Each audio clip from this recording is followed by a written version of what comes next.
BTS pernah mengungkap apa nama fandom mereka kalau bukan ARMY. Akan sulit membayangkan fandom BTS ARMY dengan nama yang berbeda, tapi para anggota berbagi bahwa itu hampir terjadi. Untuk merayakan pesta, BTS merilis video ARMY Corner Store di mana mereka melihat kembali kenangan. Satu hal yang mereka bicarakan adalah kandidat untuk nama fandom mereka. Ketika ditanya siapa kandidatnya, Jimin kesulitan mengingat dan berpikir bahwa salah satu kandidat terakhir adalah Cherry. RM kemudian masuk dan berbagi bahwa kandidat terakhir adalah ARMY dan Bell. Para anggota kemudian mulai bercanda tentang betapa canggung jadinya kalau mereka berakhir dengan Bell. Jin menambahkan bahwa ARMY itu sempurna karena bersifat universal. Suga juga menambah bahwa AMI berarti teman dalam bahasa Prancis. V adalah penggemar berat kata ARMY, dan ketika ditanya kenapa, dia menjawab karena huruf tengahnya adalah RM. Tak hanya itu, berikut adalah kilas balik pikiran BTS sebulan setelah debut mereka. Sangat mudah untuk melupakan bahwa BTS pernah menjadi pemula dengan perspektif dan pengalaman hidup yang berbeda dari yang mereka miliki saat ini. Kembali pada tahun 2013, bintang-bintang terkenal dunia ini adalah trainee yang baru lulus tanpa tahu apa yang akan terjadi di masa depan bagi mereka. Wawancara tahun 2013 dengan majalah IZ muncul kembali tepat sebelum BTS comeback 12 April. Wawancara yang diselenggarakan sebulan setelah debut BTS Juni 2013 membuat penggemar kembali ke benak BTS era rookie. Dalam wawancara ini, para anggota membicarakan tentang kelahiran BTS dan bagaimana rasanya bertemu untuk pertama kalinya. Aku pindah ke Seoul untuk pertama kalinya pada akhir Mei tahun lalu dan jawab keluar untuk menemuiku. Aku sedang menyeret koperku dan melihat sekeliling ketika seseorang yang tampak seperti tetangga yang ramah bertanya, "Apakah kamu Jimin?" Kata Jimin. V mendeskripsikan momen ekspektasi versus kenyataan yang dia alami saat bertemu dengan anggotanya secara cerah dan lebih awal suatu hari. Kupikir semua orang akan bekerja keras untuk merekam dengan mengenakan baret dan kalung dan sejenisnya. Aku merangkak untuk menyambut mereka untuk pertama kalinya, tapi mereka semua baru saja bangun. Aku ingat rambut Joe berantakan ketika dia menyapa dan RM mengenakan kacamata yang tampak aneh, kata V. Pada awalnya memiliki 7 pria yang tinggal bersama di satu asrama tidaklah mudah. Mereka harus belajar bekerja sebagai tim. Menerapkan batasan dan aturan membantu semuanya berjalan lancar. Pada awalnya, kami semua berbagi satu ruangan sehingga kami menjadi peka tentang kebersihan atau kerapian. Kami mulai memperlakukan aturan dan denda 1000 won. Lucunya, tidak ada yang melanggar aturan segera setelah penalti ditetapkan. Sekarang, kita masing-masing membersihkan agar tidak mempengaruhi orang lain. Kami juga punya aturan untuk tidak pernah mengganggu tempat tidur satu sama lain yang merupakan wilayah kami sendiri, kata Suga.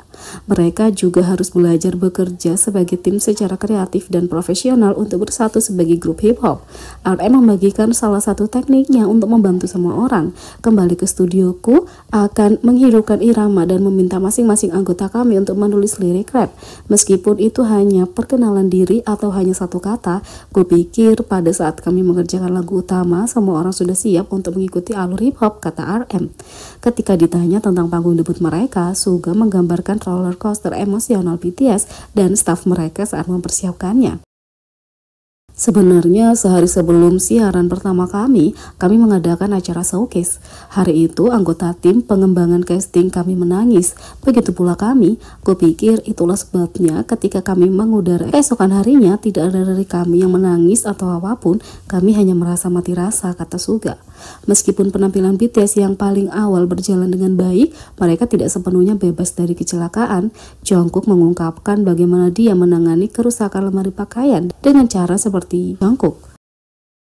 Aku ingat baru-baru ini di Mnet M Countdown aku sedang menari ketika aku bisa merasakan topiku hampir jatuh. Aku akhirnya membuangnya tidak peduli bagaimana rambutku terlihat di kamera, kata Jungkook. Suga menjelaskan bahwa BTS telah mempersiapkan diri untuk situasi itu dan mereka mampu menanganinya dengan lancar seperti yang mereka lakukan hari ini. kami benar-benar mempraktikkan apa yang harus dilakukan dalam kondisi seperti itu. Kalau topik kita terasa longgar, kita akan menendangnya atau membuangnya. Kupikir karena kami banyak melakukan pemantauan dan pelatihan, banyak dari mereka yang melihat kami memberikan umpan balik bahwa kami menangani situasi yang tidak terduga dengan baik. Meski begitu, kami masih mendapat masalah dengan perusahaan, kata Suga. Dalam 1 bulan, dunia BTS mulai berubah, begitu pula para anggota. Jimin berbagi bagaimana debut telah mengubahnya menjadi orang yang lebih bersemangat. Aku tidak bisa menunda-nunda seperti dulu sebagai trainee. Aku biasanya menunda dan berkata kepada diri sendiri bahwa aku bisa melakukannya besok. Sekarang, aku merasa kalau aku tidak menyelesaikan sesuatu hari ini, sesuatu yang buruk akan terjadi. Jadi aku merasa lebih bersemangat, kata Jimin. RM mengungkapkan bagaimana kehidupan idola yang menuntut dan tangguh baginya karena jadwal yang ketat. Aku tidak pernah tahu pekerjaan itu akan menuntut dan sekeras ini. Seharian berlalu saat kami bangun pukul 3-4 pagi menjalani gladi bersih dan live performance serta meet and greet. Aku telah belajar bahwa dibutuhkan 1 hari penuh persiapan untuk 3 menit di atas panggung, kata RM. BTS juga berbicara tentang apa arti hip hop bagi mereka dan apa yang ingin mereka capai melalui musik mereka. Bagi Suga, hip hop adalah tentang menceritakan sebuah cerita dengan jujur. Bagiku, hip hop adalah budaya yang jujur. Ini bukan tentang membual, tentang menjadi kaya atau punya rantai emas, tapi genre di mana kita bisa berbicara jujur tentang apa yang generasi kita dan apa yang mereka pikirkan, kata Suga. Bagi J-Hope, ini tentang menciptakan getaran yang bisa dinikmati orang. Aku biasa mendengarkan hip hop setiap kali aku menari, itu membuatku bersemangat. Bagiku, hip hop itu sendiri adalah genre yang bisa dinikmati. Itu adalah musik yang dapat dinikmati siapa saja, kata J-Hope. V merasa bahwa tidak seperti genre lain. Hip hop dapat menceritakan lebih dari satu kisah orang pada satu waktu. Menurutku, lagu-lagu dalam genre lain berisi cerita satu orang pada satu waktu, sedangkan lagu hip hop bisa berisi cerita orang yang berbeda, kata V. Jimin mengatakan bahwa hip hop adalah jenis musik yang bisa membuat orang merasa lebih berani hanya dengan mendengarnya. Tidak mudah bagiku untuk menjelaskan karena belum lama ini aku tidak mendengarkan hip hop atau mengalami budayanya, tapi aku merasa hal itu menjangkau orang lain dengan sebuah cerita yang membuatnya terlihat bagus. Seperti yang dikatakan beberapa orang, itu adalah musik yang membuat kamu lebih berani, kata Jimin. Di akhir wawancara, BTS ditanya tentang masa depan mereka dan bagaimana mereka ingin menjalaninya. Jung mengatakan dia ingin menjalani kehidupan yang menyenangkan tanpa terikat. Aku ingin hidup tanpa terikat, misalnya aku mencari Benzino. Aku pikir dia punya kehidupan yang keren. Aku ingin menjadi seseorang yang dapat melakukan apa yang aku inginkan dan menikmati apa yang aku lakukan, kata J-Hope. Aku ingin menjadi diriku tanpa terlalu banyak hiasan, kata Jin. Aku bukan orang yang suka pamer, jadi menonjol sendirian dalam sorotan bukanlah kesukaanku. Aku ingin hidup bebas, kata Jungkook, melakukan musik yang aku inginkan. Dalam lebih dari 10 tahun terakhir, beberapa hal telah berubah, dan hal-hal lain tidak berubah sama sekali. BTS menjadi raja yang luar biasa dan rendah hati seperti sebelumnya, dan semua kerja keras serta dedikasi mereka telah membuahkan hasil. Bahkan mantan staf BTS mengenang pengorbanan grup di masa rookie mereka untuk sukses. Salah satu mantan anggota staf BTS yang hadir saat masih menjadi pendatang baru menjelaskan betapa besar pengorbanan mereka untuk menjadi sukses. Selama wawancara dengan Yonhap News, mantan penata rias BTS Han Hyunji ditanya tentang momen paling berkesannya bekerja untuk grup. Dia mengingat dedikasi mereka terhadap karir mereka dengan memperhatikan mereka banyak berlatih.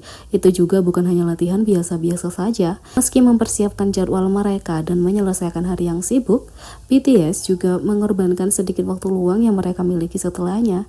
Han Hyunji berbagi, mereka berlatih setelah bekerja dengan sedikit tidur, dan bahkan ketika mereka tidur, jumlah jam tersebut kurang dari setengah jam tidur yang dibutuhkan oleh orang dewasa atau remaja yang sedang dalam masa pertumbuhan. Han Hyunji melanjutkan, jadi mereka tidur 1 atau 2 jam dan kemudian mereka datang ke toko.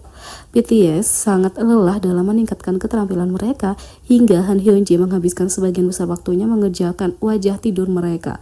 Ia mengakui sebagian besar waktu mereka merias wajah adalah saat mereka tidur. Han Hyunji mengingat saat-saat itu dengan penuh kasih sayang. Tersentuh oleh tekad para anggota untuk sukses, mereka berubah dari pendatang baru yang jarang tidur dan tidak punya waktu luang hingga menjadi idola sukses yang kini bisa melakukan apapun yang mereka suka. Jadi, bagaimana menurut kalian tentang ini? Beri komentar di bawah, klik subscribe, like, share, dan klik lonceng. Sekian video kali ini, sampai jumpa lagi.